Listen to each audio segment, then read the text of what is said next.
Erling Haaland is renowned to be one of the best goal scorers in the world of football as he manages to rack up insane numbers.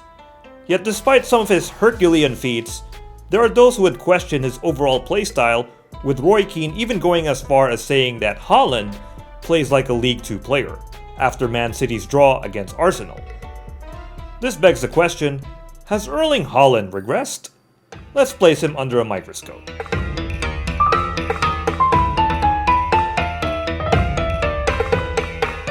Last season, Holland has been tearing the scene, racking up 52 goals across all competitions, overwhelming his expected goals ratio.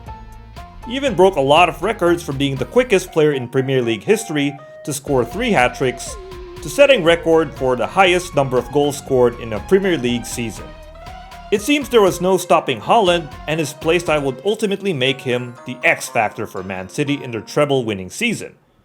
Previous seasons saw City heavily rely on the heroics of Kevin De Bruyne and their obsession with a calculated build-up or breakdown of the opposition's defense. With Holland, City was able to expound on their game plan. His hold-up play up front has synergized well with Ederson's long passing and De Bruyne's surprise run. Then you also have to consider his aerial presence and his somewhat acrobatic attempts, which makes him the perfect target for set pieces. And when teams overextend, Holland's speed and strength would make City into a lethal team on the counter-attack. While Holland may seem unstoppable, teams have slowly dissected him as well as Manchester City. We can go back all the way to the UEFA Champions League finale against Inter Milan, where the Serie A contenders limited City's game plan by shutting down the central areas. With a 5-3-2 shape, Inter's 3 midfielders and 2 attackers would form a zonal pentagon to hamper these areas. And when City would move the ball to the wide areas, Inter would aggressively shut it down by sending their midfielders and attackers on where the ball is located. Then the center backs are completely glued towards Holland, and the limited amount of space he has would ultimately nerf him. Their game plan works as City tends to overload the central areas with a box midfield. City could send their center backs turn fullbacks or midfielders forward, but this would lead to them being exposed on the break. City's tendencies to be patient in moving the ball likewise allows the opposition to immediately set up their defensive game plan. Eventually, other teams have utilized Inter's game plan, though there are some notable differences. Arsenal's 0-0 draw against City is another example of how teams would challenge City's ball dominance. Mikel Arteta would use a 4-4-2 with his central midfielders and wingers narrowed to close down the central areas, while the likes of Martin Odegaard and Kai Havertz would drop deep and provide defensive cover.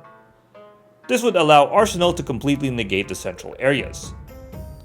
Arsenal has also opted to play on the low block, which in turn would limit Erling Haaland's ability to find space and go for a marauding run. He was heavily marked by Gabriel and Saliba, limiting his movements. However, not everyone would play on the defensive against City, and it can be argued that Arsenal was a bit conservative as they needed to protect their points. Both Chelsea and Liverpool have found ways to play against City by not allowing them to completely command possession. Chelsea has players like Enzo Fernandez and Conor Gallagher who would connect the dots from all cylinders, and both would create angles, allowing the likes of Cole Palmer, Raheem Sterling, and Nicholas Jackson to conduct their runs. However, some of the principles indicated earlier were in effect. The use of a 4-4-2 defensive shape and the 2 center backs, Thiago Silva and Disasi, smothering Holland.